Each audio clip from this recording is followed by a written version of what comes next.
Ake ngikhuleke umhlaba wonke nasendaweni zonke la kuhamba kufinyelele khona lo mfanekiso oqoshiwe. Makukuthi umusha kule channel ibizo lami ngumlekeleli umfoka Mbanjwa uKhathini uMagutshwa. Ngumshana kwaNgcobo Fuze omashiya amahlangathi azoshumayela. Ngumzukulu kaMdumo ozalwa uThumla Tshatatsha kaPheshe kaMaguyane kaVaphi kaNokhona. Kuhlala kuyintokozo enkulu ukuthi ngifike la kwi-channel ethu enkulu Impunga Yesintu TV.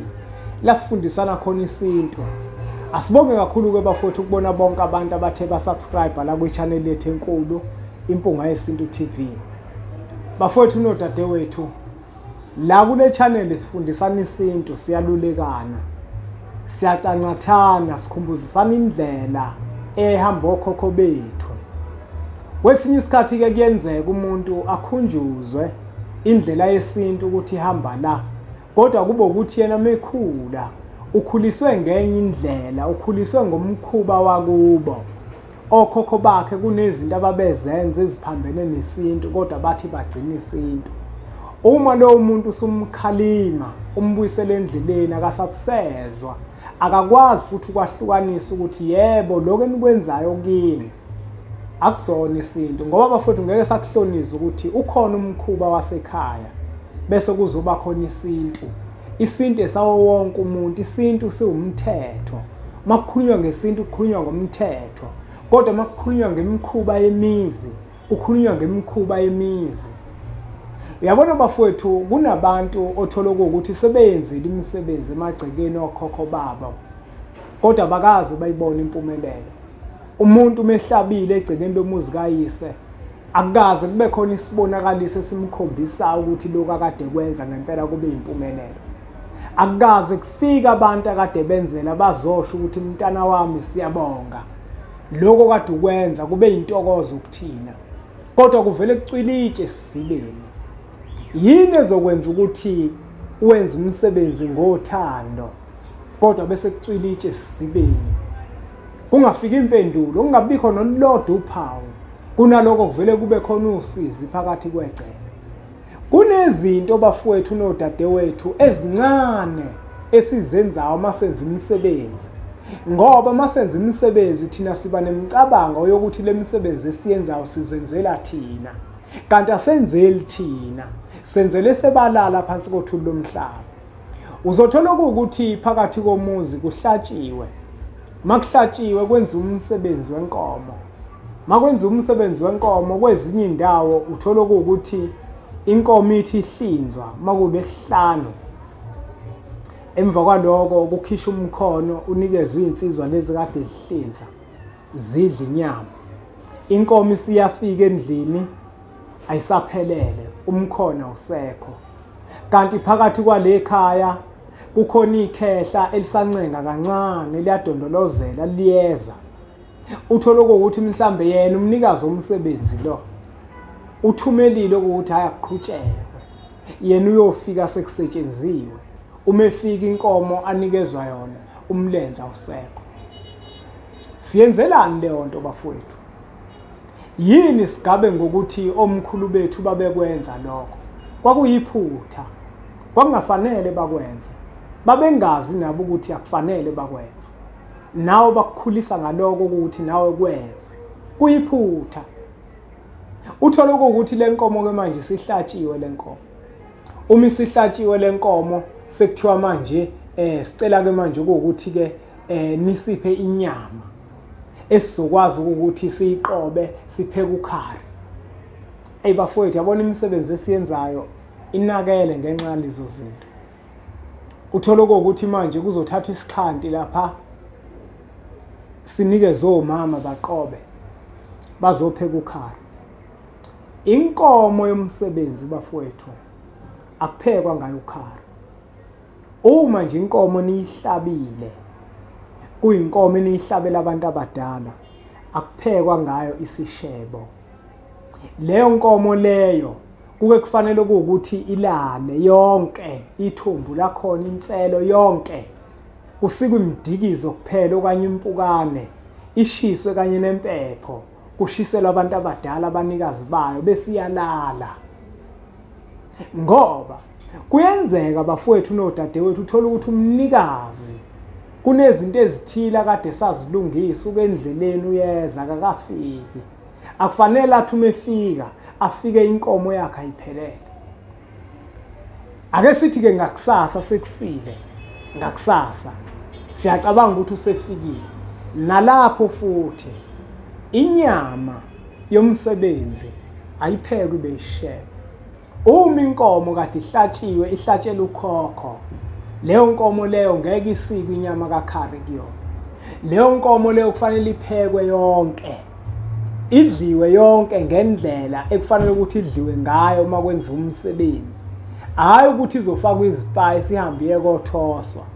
Uma wenza umsebenzi wenzela abantu abadala, yithenga eceleni inyama ozopheka ngayo ishebe. Ungasiki kule nkomo le ekuyiyona ehlatshiwe, ngoba uma wenza njalo uyawona umsebenzi owenzayo. Kuphinde futhi kube khona ingxenye la kukhishwa khona izithelo. Webafowethu uyabona uma kuthiwa kuhlatshiwe phakathi kwekhaya kwenza umsebenzi wabantu abadala, noma sekukhishwa izithebe, kuyenzeka uthole ukuthi yabona nje thina esigane omakoti abasebancane, uthole ukuthi mhlawumbe umakoti uzozizwa manje nothando lokuthi akadle nodadewethu. Awuyona ke lapho, njengoba yena ewumakoti kodwa elingana nodadewethu abancane, lokho akusho ukuthi abadle esithebeni esisodwa. Kufanele yena adle esithebeni sabafazi, ngoba kukhona izalukwazi zale ekhaya ekufanele zidle naye. Kodwa yena uma manje sedla nezingane zale ekhaya ezamantombazane, lesalukwazi lesa sisezudla sona, usuyashayisa umsebenzi. Uthola ukuthi esithebeni kudla abantu abaganiwe nabangaganiwe. Ayibafowethu ngeke uyonakala umsebenzi, into ezincane ezonayo. Uthola ukuthi esithebeni kukhona abantu abangaganiwe nabantu abaganiwe. Laba bakemoyeni abaganiwe bazohlehla bangadli kulesithebe, sekufana nokuthi ubancishile. Uma kwabiwa izithebe, isithebe sabantu abaganiwe siba sodwa. Njengoba wazi ukuthi izithebe vele zintathu, isithebe sabantu abaganiwe amadoda aphelele, bese kuzoba khona isithebe sabafazi bale ekhaya abaphelele, kuzoba khona isithebe sentombi. Lezo zithebe zontathu zicayi kakhulu, akufanele kusondele omunye umuntu ongafanele ukuba kuzona, ngoba makwenzeka lokho umsebenzi unakela. Usihlabile inkomo, unakela umsebenzi. Asiqikeleleke bafowethu nodadewethu ukuthi izinto ezincane njenganalezo asizenzi ukuze imisebenzi esiyenzayo kungabe ukuthi sesiyenzela ubala, ukuze impumelelo sizokwazi ukuyibona ngemisebenzi esiyenzayo emagcekeni okhokho bethu. Hayi, angawageqa amagula ngoba ngemuka. Asibonge kakhulu bafowethu ngokuthi nisubscribe la kwi-channel yethu enkulu Impunga Yesintu TV. Umtitilizo bafowethu, incwadi zethu siyimpunga yesintu 1000 rand uma ufika emphelandaba. Baningi abantu sebefikile bazobekisa, ngoba zona zingakapheleli njengamanje. Basazigaya sithini isintu namavahla abahlosile, yizona esisazilindile ukuthi zifike, kodwa abantu sebethengile abantu. Nawe ungasali, yini ufuna ukusala?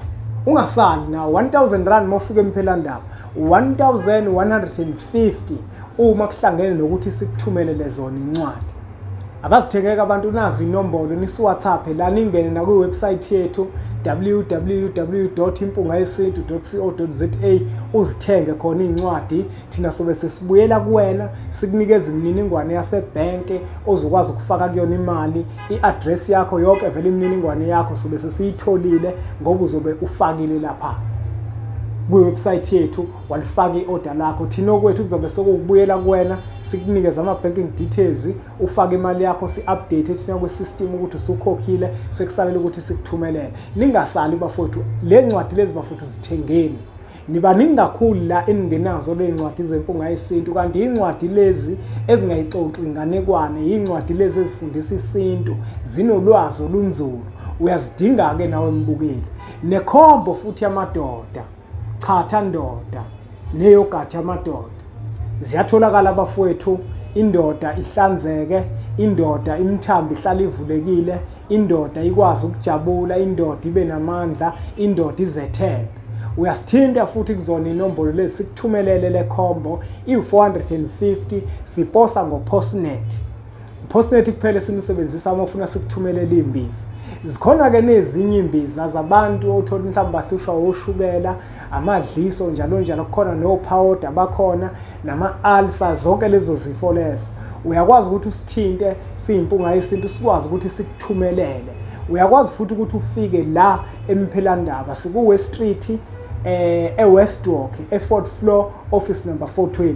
Ngiyacela ukuthi ke lo mfanekiso oqoshiwe siwuthathe siwudlulisele kwabanye abantu ngoba nakubona uzoba usizo olukhulu. Ngiyacela ke bafowethu usubscribe ngamandla. Manje sibheke ku100,000. Abelaphi bendabuko basazobuya uma sekuyisikhathi, uma sekuvuma amakhehla, ngoba abantu abaningi bayasho ukuthi impunga yesintu besifunda kubona ngoba kukhona ezinye zezinto nabo abazithintayo.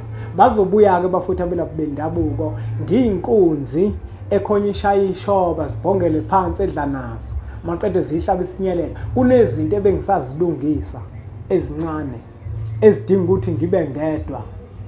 Manje ke bafowethu ngiyacela ukuthi ke ningibekezelele, bazobuya kusekude kona, usungaphonsi itshe lifike. Ngiyacela ukuthi ke siqhubeke njalo subscribe ku channel lethu enkulu Impunga Yesintu TV, bese siwuthatha umfanekiso oqoshiwe siwudlulisele kwabanye abantu. Ikhombo yempunga yesintu incwadi zonke zingalinge zikuphuthele.